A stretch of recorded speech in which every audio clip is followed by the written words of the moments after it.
ladies and gentlemen, and welcome to the Esteemed FaceTime with Leaders, an initiative by World Development Corporation. My name is Tanayol, and I'm an anchor at World Development Corporation. FaceTime with Leaders is a platform for industry veterans to come together to share their knowledge, ideas, thoughts, and best practices with one another, as well as with upcoming industry leaders. In a nutshell, we attempt to encapsulate the multi-decadal learnings acquired by all our industry leaders. By bringing together such visionaries on one platform, we hope to play a part in inspiring the lives of other leaders. Great learnings from great leaders undoubtedly assist everyone as they help us to identify, nurture, and work on trade secrets that have already proven a success formula for so many. And this is what we aim for with these sessions by making them a gathering of industry stalwarts and a knowledge sharing community. We have one such industry stalwart on FaceTime with Leaders with us today, Mr. Aditya Mathur. We welcome you on the show, sir. Thank you. Thank you, Tanya. He is an industry-aged finance and corporate legal professional with an illustrious career spanning over 3.5 decades, distinguished by his strategic leadership roles in Fortune 500 companies such as Philip Morris and Kraft Foods. Holding fellow chartered accountant and fellow company secretary credentials, he combines a robust academic foundation with practical expertise. As a dynamic leader, he has played a pivotal role in establishing and nurturing startups and greenfield projects across diverse sectors, showcasing his proficiency in corporate finance, M&A, direct tax planning, and corporate legal matters. Notably, he has held directorships on boards of prominent entities including Philip Morris, Kraft Foods, Newby Teas Overseas Private Limited, Anamika Sugar Mills Private Limited, and currently serves as an independent director on the board of Ultra Wiring Connectivity Systems Limited, a listed auto components company. So, Mr. Mathur, to begin with, could you walk us through your professional journey and highlight key milestones that have shaped your expertise in finance and corporate legal matters? Tanya, first of all, I must thank you for the kind words which you have shared with everyone about me. To start with, of course, in terms of my professional journey, it has been a span of almost over 3.5 decades. I have been with various multinational and Indian corporates, which included Philip Morris, of course, one of the top Fortune 500 companies in FMCG sector, where I spent a lot of time of my career. Then I spent a major part of my career with a company called SEBI, which is a global leader in providing security inks for the printing of currency notes and security solutions. Then I had worked with various other Indian and multinational companies in diverse sectors like education, financial services, automobiles, and of course, retail trading and consumer products. So, in various capacities as a leader in a leadership role, as well as in a senior management positions, basically. Of course, my forte has primarily been finance, corporate legal, operations, and of course, the internal finance controls. My key milestones, of course, during my career have been, of course, the financial planning and strategy for the new product launches, which included the establishing the cost and pricing for the new products, project evaluation, and of course, establishing the financial controls and risk mitigation factors for the corporates.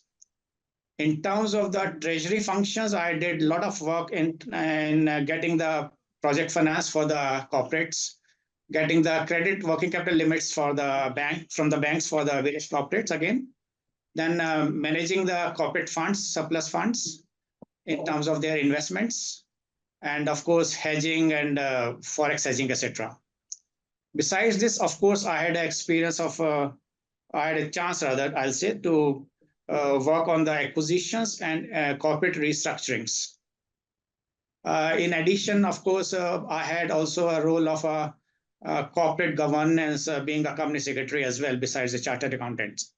I did a lot of work on firming up the basic agreements like shareholder agreements, joint venture agreements, distribution agreements, and other commercial agreements, in addition to, of course, firming up the agenda papers and meetings, etc., for board as well as shareholders.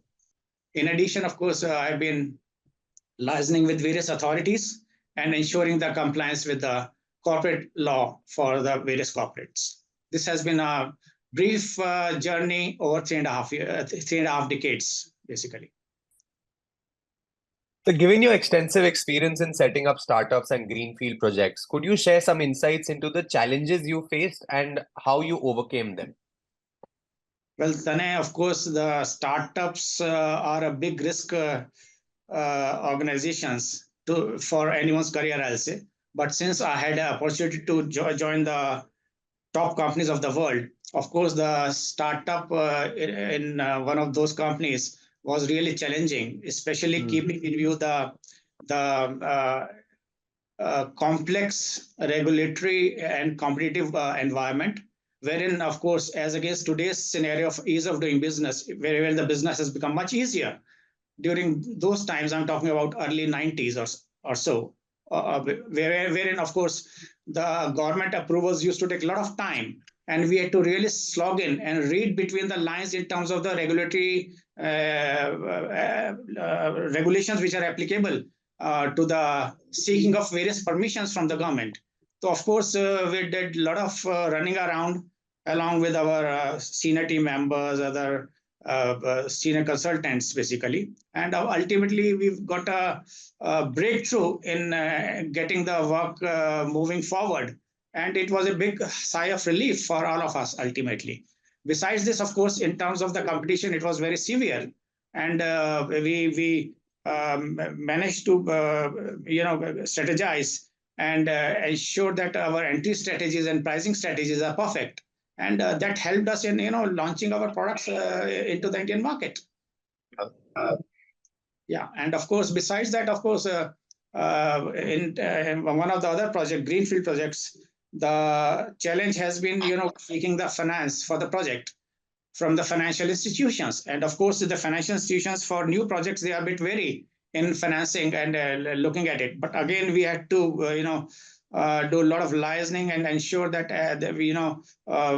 they are convinced with our financial projections and the cash flows. And ultimately, we were able to secure the project funding to establish our project. And in addition, of course, we had launched the IPO, and I had a chance to manage that IPO during, I'll say, 1990s. And it was definitely a complex environment at that stage. Again, we managed it successfully and brought the funds for the company, wherein the entire project was set up successfully by the company. So, what are some core competencies you swear by in your professional life, and have you come about developing them? Well, I'll say that the diverse knowledge of finance, internal finance controls, corporate legal matters, and of course, operations aspects have really helped me in applying this knowledge and experience while working for various positions in the organizations. And this ability of cross-functionality has really helped me to manage the wider functional areas of the corporate. I'll say that wider coverage and diverse knowledge and experience have been my core competencies. So, how and when did you develop an interest in ESG and corporate governance? Well, Tanya, I'll say that ESG and corporate governance, they are gaining momentum and prominence over the past few years. And of course, I have been looking forward to gaining deeper insights into these areas. Although I had the corporate finance was a part of my role as well, and I have been practicing it during my job with various organizations. However, I've been looking at getting a deeper insight. As such, this advanced directors program has helped me in rather it is helping me in gaining better understanding of the ESG and corporate governance matters. So, as an ESG and corporate governance expert, what values do you bring to the table?